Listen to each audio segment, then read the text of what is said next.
Somebody just sent me this video, and well, this one's rather disturbing. She's an employee for FEMA, and well, we are in the age of Aquarius, so truths are being revealed. She just spilled the whole plan on everything. You're gonna want to listen to this, and at the end, I already know what kind of comments I'm gonna get. And if you really could, you need to share this one with as many people as you know. To begin, could you give people just a little background of your history with FEMA? Because you work for FEMA, you know how they work. Tell us a little bit about yourself for our new listeners. Started as a volunteer, and I worked my way up the ladder. And then, did you eventually then work in a FEMA office and take on various roles? Or what all did you end up doing in FEMA? My specialty was planning. My shame was starting to put the information and the templates together that would later become the databases that we're all fighting right now. And was it in this process then that you began to see some nefarious agenda behind FEMA, or what alerted you to things that you didn't expect to see? Oh, actually, when I went to work for them, I was awake. My dad worked for naval warfare, and when I was 5 years old, he looked me in the eye and he said, "This is going to happen on your watch. You need to prepare." And so I've known and I've prepared since I was 5. And actually, when I was at FEMA, I was actually a source of Steve Quayle's, and I was getting him information of what was going on in the inside.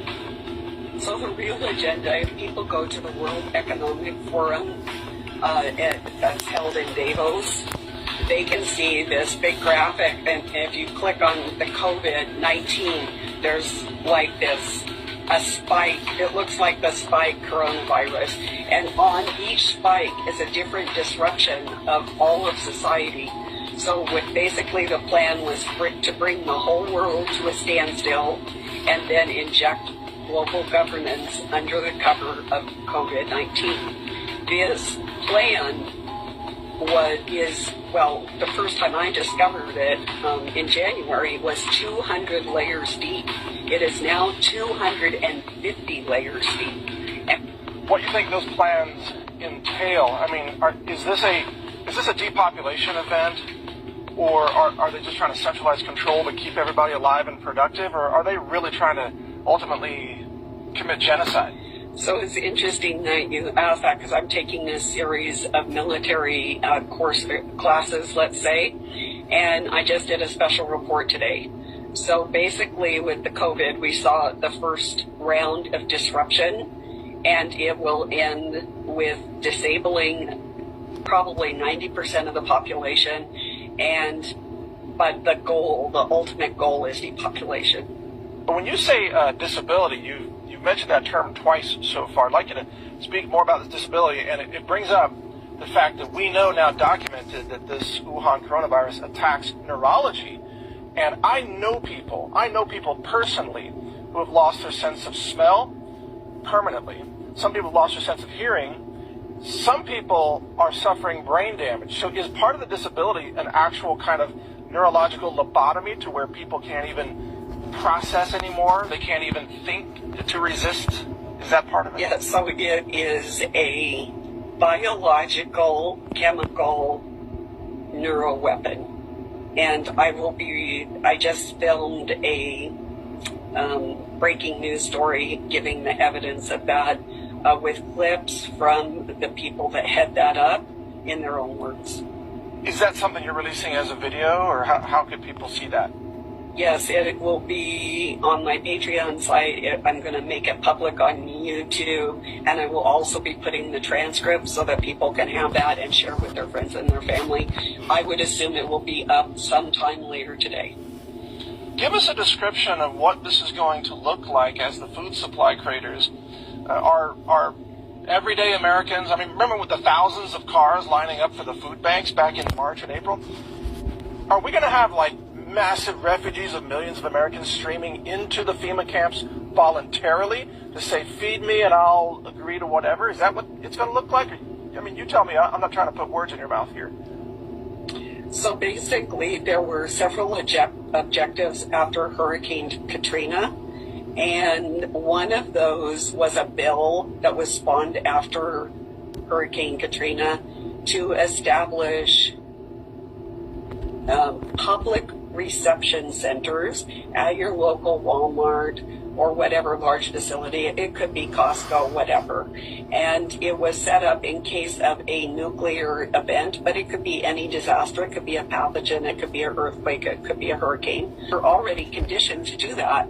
Like it will be a brainstem reaction that when this happens, the next wave hits, that people will be starving. The food supply is going down. The UN just put out a report that they wanted to sell food by the 1/1000th of a calorie. And DARPA, which is the Black Ops military sector, wants to sell food by the molecule. So after this next lockdown that we are expecting, I would say within probably 8 weeks, your food supply is going to evaporate, and they want to change your behavior. And right now, you've got a little bit of freedom.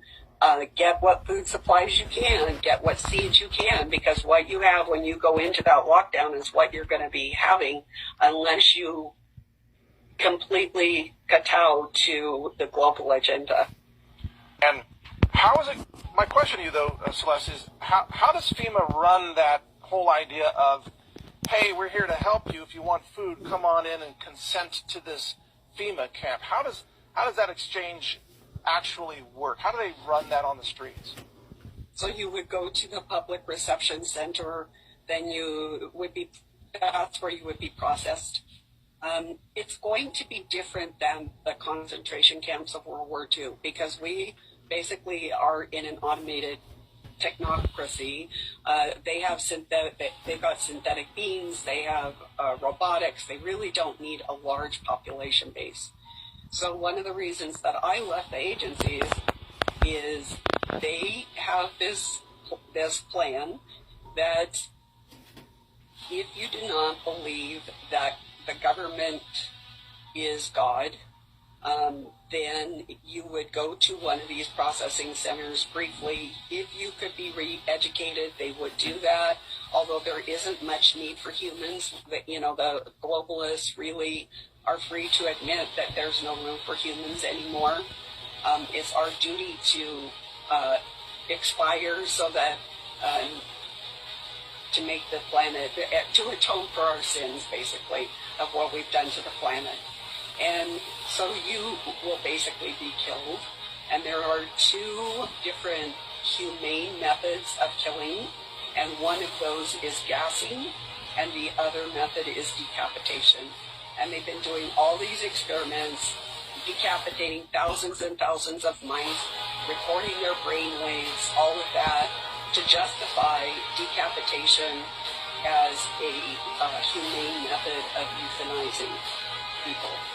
You're talking about guillotine. Guillotine, yes. And if you think that there's no evidence, so back in between 2000 and 2005, I collected a lot of military documents, such as, because they were really studying the issue of guillotines and how to build a better guillotine, this type of thing. So I have those documents.